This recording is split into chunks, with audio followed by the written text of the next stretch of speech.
This has serious implications for the Rangers, not only this season, but beyond. It is a make or break year for a highly touted former Rangers draft pick. Will we see him bounce back?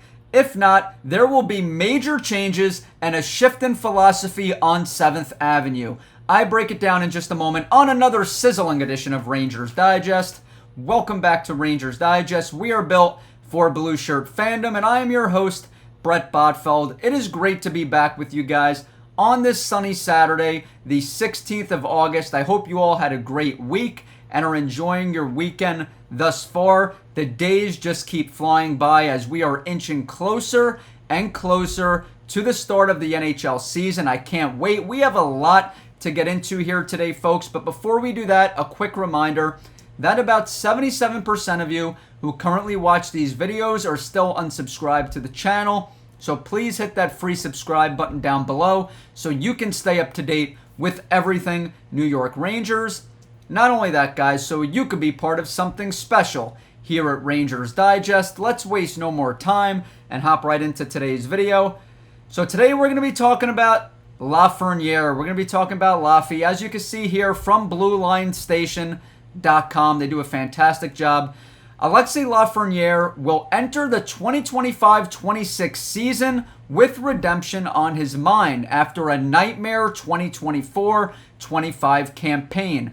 How he responds could go a long way in defining the immediate future of the New York Rangers. But guys, in this video, we're going to get into the fact that it's not only the immediate future of the New York Rangers, but it is beyond that. In many ways, Lafrenière is a perfect bellwether for the team's direction, one of the few prominent players who could realistically be traded. He likely knows that, and it may drive him to finally deliver on his number one overall draft pick promise. So as you can see there, one of the few prominent players who could realistically be traded. There's been rumblings throughout this entire offseason about Alexis Lafrenière. Obviously, we heard about Chris Kreider, K'Andre Miller, etc. But Alexis Lafreniere's name was being tossed around by NHL insiders as well. I want to get into a quote here from Laffy himself. This was back in February, and he was addressing his poor play. So as you can see here, he says, I started off well, and then lately I haven't liked my game as much. I'm not making that many plays, but I feel like just the game in general. I'd like to be better and be more involved. I can be a lot better personally everywhere, defensively, offensively, all over the ice. You can see here Lafrenière talking about that 200-foot type of game that you expect from a former number one overall pick, a guy that can simply do it all, not playing up to his par in all three zones. You can see he alludes to it there defensively, offensively. Hasn't turned into the player yet that all Rangers fans were hoping to see from him. But as you see there, he addressed it. And you can see he says, I started off well. We all remember those first 10 games. It was about the first 10 games of this past season. Lafrenière came out like a bat shot out of hell with his hair on fire. The guy looked like an absolute stud, making sizzling plays all over the ice. But then once Chris Drury paid him to that huge contract, you saw it all go downhill. You saw that decline happen rather quickly, and he regressed. There's no doubt about it. He wasn't alone. A lot of players took a step back, and I want to get into his statistics now. So as you can see, coming off an 82-game season, just 45 points. He was a minus 13 and 17 minutes of ice time. This is a 23-year-old, going to be 24 years old when the season starts. 6'2", 196 pounds. Obviously, the former first overall pick back in the 2020 NHL draft. Now, let's get into the good and bad when it comes to Lafrenière. So, the good, he's got that net front scoring touch, and the Rangers are certainly going to need that. Now with Chris Kreider gone, they're going to need players like Will Cooley, like Alexis Lafrenière to really step up in scoring, especially in front of the net. That's what Chris Kreider was so good at, sticking that big body in front of the net. Not only that, Lafrenière is a durable player. You can see it here, just played 82 games this past season. He's been a durable Ranger, knock on wood. Hopefully that continues. He's gotten better off the rush as well. He has improved his game in transition. Now let's get into the bad. On the note of, transition now, this is a player that does not have that top-end speed. He cannot, just go down the ice at sizzling speed like we see these players in the NHL do, like the Connor McDavids of the world, the Nikita Kucherovs of the world. Obviously, these are very, very elite players. But the point is that Lafrenière does not have elite speed. That is the point. He's not a two-way forward. I alluded to that before. Needs to get better defensively, no doubt about it. And also his consistency. We've seen flashes from Lafrenière. Now, my comparison for Lafrenière is Jake Guentzel. I truly believe now with Mike Sullivan here, he will be able to get the best out of Alexei Lafrenière. There is a common trait that both Lafrenière and Guentzel have in common, and that is their high hockey IQ. Now, I just spoke about the McDavids of the world, the Kucherovs of the world. These are Hockey Hall of Famers, obviously in a league of their own, but those are guys that are extremely fast, extremely flashy. But when we talk about Lafrenière, when we talk about Guentzel, these are guys that are able to score in savvy type of ways. They're able to stick that body in front of the net and score the puck. Like I said, use their positioning to their advantage. And we saw Jake Guentzel have his best years under Mike Sullivan. We saw him get the best out of Jake Guentzel. Now, what did Sullivan do? Jake Guentzel became a huge contributor to the Pittsburgh Penguins power play. You see him doing it in Tampa Bay now. This is a guy that will stick his body in front of the net at even strength, and also on the power play, he will play that bumper slot position on the first power play unit. This is what we need from Alexei Lafrenière. We need to utilize his strengths. This is a player that even during a down season last year, he was second on the Rangers in goal scoring at even strength. Second behind the bread man. Panarin was number one. Not only that, but he had more even strength goals than players like Sam Reinhart, Austin Matthews, and Alex Ovechkin. Truly mind-boggling stuff, especially after a down season from Lafrenière.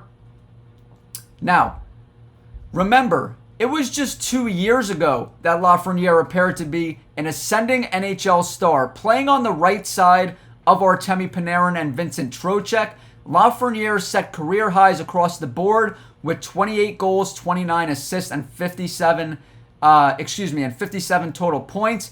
He seemingly cemented his ascension by tying for the Rangers' lead with 8 goals in the Stanley Cup playoffs, helping the Rangers reach the 2024 Eastern Conference Final. So, guys, there is certainly a lot to unpack there. I just spoke about how Sullivan could get the most out of Lafrenière on the power play. We need to see him not on that second power play unit like we saw with Laviolette. We need to see him on that first power play unit. Now, from this piece, this is from ForeverBlueShirts.com. They also do a great job. He played on the right side of Artemi Panarin and Vincent Trocheck the last few seasons. Let's not forget that during the 2023-24 season, that Rangers first line was one of the best in the entire NHL. That was an elite line. And even this past season, I spoke about how everybody for the most part took a step back. That first line was still successful. In 60 games together, they outscored their opponents 36-28. So still good stuff from that first line. And the last thing here is the fact that when the Rangers got to the 2024 Eastern Conference Final, I spoke about that inconsistency from Lafrenière. The way he looked against the Florida Panthers is what we wanted, what we hoped we would get from a first overall pick in Lafrenière. He looked elite against the Florida Panthers. It was Igor Shesterkin and Alexei Lafrenière that kept them alive in that series, and frankly, the only reason why the Rangers were able to go 6 games with the defending back-to-back Stanley Cup champions. Something else I want to get into here. Let's not forget the Rangers cut bait with 3 of their recent first-round picks in the past year. They traded away Kaapo Kakko, Philip Chytil, and Keandre Miller, determining each was no longer a core piece moving forward. Okay, guys, let's not forget Philip Chytil, 2017 draft, 21st overall. Keonre Miller, 2018 draft, 22nd overall. Kaapo Kakko, 2nd overall pick in the 2019 draft. And Lafrenière, 1st overall pick, 2020 draft. Man, these are supposed to be core building blocks moving forward. Let's not forget when the Rangers announced their rebuild after the 2017-2018 season. These were supposed to be core pieces of that. And in 2019, when the Rangers landed the 2nd overall pick and 2020 with the 1st overall pick, we thought that we stumbled upon gold, that the Rangers, they signed Artemi Panarin in 2019, so they were going to be a win-now team, but also a young team with promising players like Kakko, like Lafrenière. But man, Kaapo Kakko's on the Kraken now. We've seen all these other first-round picks get traded, and I really hope we don't go down the same path with Lafrenière. And I truly believe that the Rangers are going to need Lafrenière to produce at a high level to be successful, because they are relying solely on their top 6. Obviously, they're relying on Igor, but they are relying heavily on their top 6 because the bottom 6 has a lot of questions, guys. We don't know what Taylor Radish is going to look like. We don't know what a full season of Bret Botfeld looks like. We don't know what kind of production on the offensive end we're going to get from that identity 4th line that we love so much. So, man, the Rangers are really relying on that top 6. They need to get some scoring punch from players like Cooley, Lafrenière, Trocheck, because you just lost Chris Kreider, who's been a prominent, prolific goal scorer for you throughout his career. I know this past season wasn't the case, but still, you need players like Lafrenière to step up. And if he doesn't, the Rangers are going to be in for another bad season, unfortunately. And if the Rangers have a bad year, there's going to be monumental changes. And this is the reason I didn't want Trocheck as Rangers captain, because if you talk about Trocheck, he's got a modified no-trade clause. That's a 16-team list. But JT Miller and Adam Fox have full no-move clauses. When it comes to naming a captain, you want a guy that's going to be here for the long term. So if the Rangers have a bad year this upcoming season, we can see Lafreniere's name floated once again in trade discussions. We could see Vincent Trocheck's name once again floated in trade discussions. So the Rangers really need to bounce back here, because if not, there will be a lot of changes. I'm fascinated to hear what you guys think. What do you guys think Lafrenière is going to be this guy, a top 6 player, middle 6 player? What's his ceiling? What's his floor? Leave your comment down below. Leave us a comment on X at Rangers Digest YT. The conversation always continues over there and in the comment section. If you haven't hit that free subscribe button, hit that button so you can stay up to date with everything New York Rangers. Have a great weekend, guys. We'll talk soon.